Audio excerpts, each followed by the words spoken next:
Ashama harka fuunee akkam jirtanii kabajamtoota fi jaalatamtoota chaayinaa laayyaantu asallaa jiru jalatti argamtan. Nagaan koo bakka jirtatti sinaa qaqqabu bakka jiraattanii bakka eeggamtanii yoo neegdan isiniin jechuun jaaladhaa har'ammoo bittin jedhee dhufeen jira. Egaa ka qallaalii kanallee viidiyoo laalaan jirtan maayii kana asumaan galatoomaa isiniin jedha hun galatoomaa jedhu. Komii baay'ee hin jaaladhu jechuu kootidha kanumaafidha.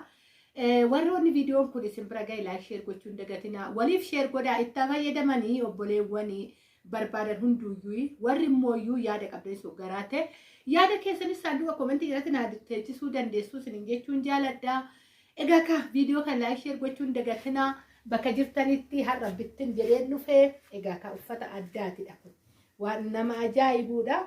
Akka argaa jirtan kana egaa ka kaameeraa maaliin odoo jiraate akkam gaarii ture argisiisuuf isiniin jedha. Akkasuma immoo kaameeraa yeroo beeku xiqqoo xiraatii qaballee jedhee hin yaadu wariin eegee dhufe jiru tikaa dhufeetan dhiqadheetan viidiyoo kana waraabuudhaaf taa'echuudha. Akka argaa jirtan wayyaa baay'ee bareeduu fi adda ta'edha. Egaa akka argaa jirtan baay'ee hojii adda ta'ee yeroo hundaa galata waaqayyo an ofii kiyyaaf osoo hin ta'in itti gaafatamummaa koo fudhadheetoo hojjisiisuuf yoo rabbi nama gargaaredha. Wanna hojjetamullee rabbi nama gargaaredha. Anaa ol waaqayyoon galateeffadha. Ani hedduun jaaladhe uffata kana akka argaa jirtan lamaanidha. Hojjetameeti baheetidha. Akka barbaaddeetti uffachuu dandeessu. Dhugaa waaqaa obboleettiin kun meeshaa baay'eedha kan na biraa qabdu. Asumaanii obboleettii kanallee dhugaa waaqayyo nagaan akkatti galchu maatii ishiititti mucaa ishiititti dhala ishii hundaayittuu nagaadhaan galchuu gaa'ela ishiitti nagaadhaan galchuu asumaaf naa eebbisaa kana qofaa miti uffanni jira ganaa kabiraallee jira erguyyuu hin naqina viidiyoo kanaa waliif daddabarsaa adda ta'e kan hojjetamedha. Hojiin kuni akka argaa jirtan baay'ee bareeda kan ta'e kuni kan daa'imaatidha. Daa'ima jiddu galeessadha jechuudha. Hanga kana jedhee dhimee isaa isinitti himuu hin danda'u. Egaa maaliif garuu daa'ima dhimeedhaan xiqqaa ta'edha. Waan jabaa ta'eefidha jechuudha. Akkatti kan jabeeffamee hojjetamee fi argituu hojiiwwan akkanaa kun baay'ee murteessaadha. Hojiiwwan harkaa kun akka waan hundarratti namaaf hin boo haga ammaa dirasii dhugaa dubbachuuf asdala warri jiru ragaadha. Bakka baay'een ergee Wallaggallee ergeen jira. Asiin Oromiyaa keessa ka baha kibba dhiyaa bakka baay'een ergeechuudha. Yoon kana jedhu fakkeenya fa Wallagga fudhadhe malee bakki hin ergine hin jiru. Dhugaa rabbiititti kan dawwalaniitu na galateeffatanis jiru. Ofiifis dhufanii maatiin fudhatee walumaan buna keenya dhugnee wal eebbisnee deemnee galanii itti uffisee as miidiyaatti baasuu waan hin barbaanneefidha.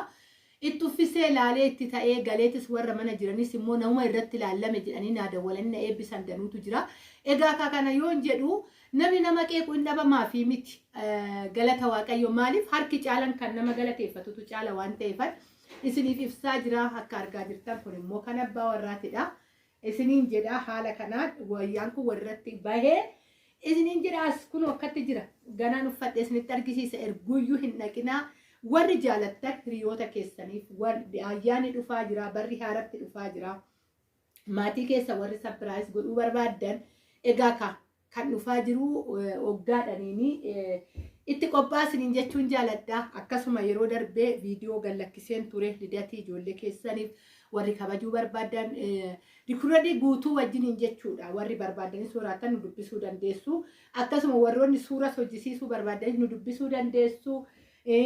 Yoon kana jedhu egaa ayyaantun guutumaan guututti mana suuraa qabdii miti akkuma mana mukawwanii kanan hojjisiisudha jechuudha. Ni jaalattu jedheen abdii qaba wayyaa kana.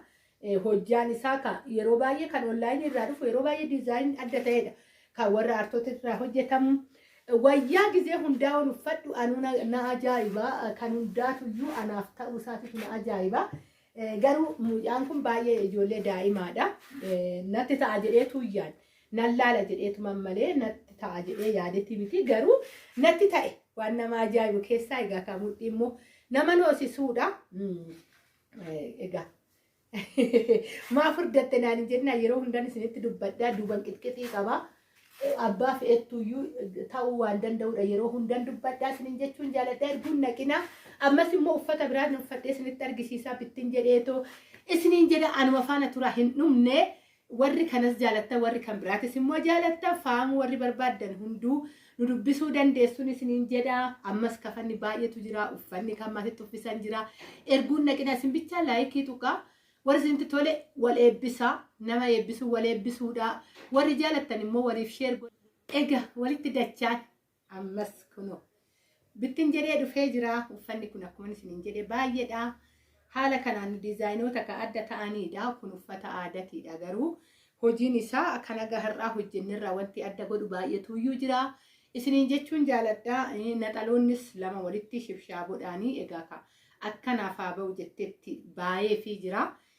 Hedduun gammada. Maaliif wanti tokko isinii ol ijoollee waan gaarii ta'ee naa bahee ani baay'ee tokkoon gammada. Maaliif boqonnaadha. Amaanan immoo hunduma caala waan ta'eef iyyuu isiniin jechuun jaaladhaa. Kunooti egaa argaa jirtu hojii isaa tarii isinitti mul'ateef kan illee hin beeku shibshaaboon isaa akka argaa jirtan asiin akkatti daa'imlaatti fedhee tanan ka abdii qaba. Hedduu tokko bareedaa isiniin jedhaa. Harki isaallee kunooti egaa akkuma jirutti akkuma suura irratti argametti kan bahedha. Isiniin jedha keessattuu karaa mana amantii deemuudhaaf hedduu tokko namatti tola. Wayyaan akkanaa kun jechuudha yeroo baay'ee sagantoota adda addaa ama baay'ee feetan sagantaa feetanoo deemtan akka duraanii surreen taphaxaxaruu deemuun hafee jira. Shifoonii uffata aadaa jechuudha namoota irratti kan argitan sagantoota adda addaa. Kanaafiyyuu yeroo kamuu uffanni aadaa barbaachisaadha isiniin jechuufanii haalli hojii isaa kun akkuma argitan kanaadha. Egaa ka furdina kiyya qofa laala yoon kana jedhu furdina koo dhiisatti uffata laala isiniin jechuun kootiidha. Duraanuyyuu ani furdoo miti caalumattuyyuu immoo hoosisa wajjiniin baay'een qalladhe jechuudha akka argitan. Egaa magaaltitti teessan kana fakkaatti isiniin jechuu jaaladha. Yeroo baay'ee uffata aadaa yoon uffadhe addan ta'a. Waan isiniin jettu hin beeku. Isin hoona ibsita wayya jechuu kootiif ani of ibsuurra yoo isin na ibsitan yeroo baay'ee yoon uffata aadaa uffadhu adda yoon ta'u namoonni baay'ee itti gammadanii kana fakkaatan isiniin jedha. Kan nama lamaati uffanni kuni. Egaa naxalaanis kunooti lamaanidha guddaadha. Naxalaan isaa xumurretti hundumaa isaayyuu kan galchaa fi jirru. Egaa kaameeshaan ishii baay'eedha. Kana jedhee himuu hin danda'u. Waaqayyo nagaadhaan itti haa galchu. Hin jedha irra deddeebi'ee hawwiin qabu ibsu kanaadha. Akkasumas kunooti wayyaa lama obboleettii wajjin bakka tokko kan hojjisiifamedha. Yoon akkatti qabeessanitti argisiise kunoo kana fakkaata. Egaa qixqixiin isaa duubattis isiniin jedhee jira. Sheebbii nama kamiitu wanni jechuudhaaf isiniin jedha. Adda kan ta'e uffata isa akkaataa kan warra dhiiraa wajjiniin bahe waan addaati. Laaluu dandeessanii akkaataan hojii isaa garuu ani hin beeku. Namni uffata kana osoo hin dinqisiifatin darbee anuyyuu hin beeku. Maal akka ta'e hin beeku. Ijji keessa illee kanaa ol maal akka laalullee hin beeku. Dhugaa dubbachuuf jechuudha. Yoon kana jedhu haga ammaarratti kan suufumaan hojjenne uffata haala diizaayinii filannoo diizaayinii kan jechaatu jira. Diizaayinii kana namni hin jaalanne jira jedhee hin yaadu. Akkaataan xilfii isaa addisoota faashinootaadha. Isiniin jechuun jaaladha. Kana kan daa'imaallee kunooti walumarratti bahee baay'ee bareedudha isiniin jedha. Gaabin hin hafne kunooti. Egaa dirratti nama uffisee dirra isaatitu iyyuu uffata. Dirri nama eebbisa. Dhugaa dubbachuu fi yeroo darbe faazarii obboleettii tokko as dhufaniiti. Tariitii sanaan durallee dubbadhee hin beeku. Dhugaan isiniin jedha maatiin kan waa'een maatii kun dubbatamee hin dhumu. Kan uffise itti naa uffisinaan jettee buna daffiseen buna dhiyeessee daffiseen bunuma daffurrattan dura misaa nyaannee kaanee bunuma irraa baasen bunuma irratti osoo isaan hin arginan itti uffise. Dirruma isaanirraan godhe gaabii jechuudha. Gaabii abbaa gadaa kana kan akkana hanguma kana kan guddatuun dirra isaaniitirra godhe. Dhugaa dubbachuuf dhabaa fi miti uffatanii jiru. Uffata bakka gahaa ta'e akka nama gaheessaa tokkotti uffatanii dhufan suufii dhugaanis ni jedha shamizoota bakka siddiddiidhanii uffatanii kasaraa ofii qabatanii too dhufan hedduun jaaladhe dhugaanis ni jedha. Ammallee meeshaa na biraa qabdi waaqayyo hoo jedhe mana nan naqa jedhee tan yaada. Rabbis na gargaara meeshaan kunoo xumurame mana nan naqa abbaa manaa koo wajjin jedhee yaada. Dhugaa dubbachuuf himimmaan xaragatan uffata dhabaa miti joo. Gaafa maatiin afaan illee dubbachuu osoo baate jechuudha. dirri qabbanaa'u suni nama yoo eebbise riggixanyaa ta'een dubbadha obboleettis sun karaa hin beeknen karri ishiitti banamee imimmaanumti abbaa ishii suni dhugaan isinin jedha gootaraa ishii guutaaf jedhee tayyaadha. Ani nan amana waan ta'eef nani beeka waan ta'eef namni siifaa ta'uu jedhe aggama akka namaa ta'u nan beeka eebba waan ta'eef an eebba nan jaaladha dhugaan isinin jedha. Nan amanas eebbi namaatis naa ta'a jedheetu jechuudha. Dhugaa dhabaafii miti gaafa maatii tuffisan kun maatiin keessan dhabaafii miti garuu dirri maatii keessaniitu isin eebbisa. Dhugaa dubbachuuf ani barumsa guddaan abbaa sanirraa fudhadhe baay'ee nama jabaa ta'anidha dhugaan isiniin jedha. Yaa'u nama karaa miidiyaatitti fiduun baay'ee waan ulfaatuufidha. Kanan isiniin jedha egaa ka oduu isinitti baay'ise dhiifama. Isiniin jechuun jaaladha gaabii kana dubbanne natti fakkaate warroonni feetanis kanaanillee gaabota hoon kana dirqama kana qofa osoo hin ta'in namaafis bituu barbaadan kan aadaa qofa osoo ta'uu baate kanaanis bitachuu dandeessu.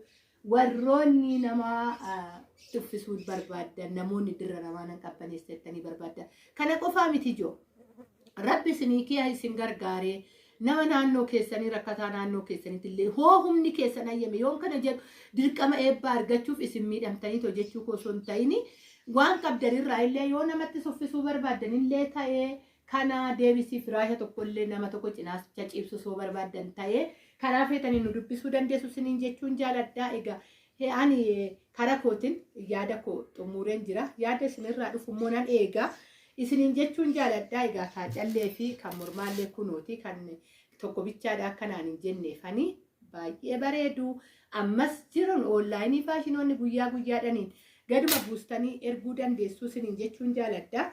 Egaa gamanumaan akkana hubattan kana hundaa yoon godhu kan mataa kiyyaa osoo hin taane ijoolleen baay'een haaratti amma dhuftanis waan jirtaniif namoota birattan hojjisiisaa kan akkatti faamanii ba'an kana jechuudha.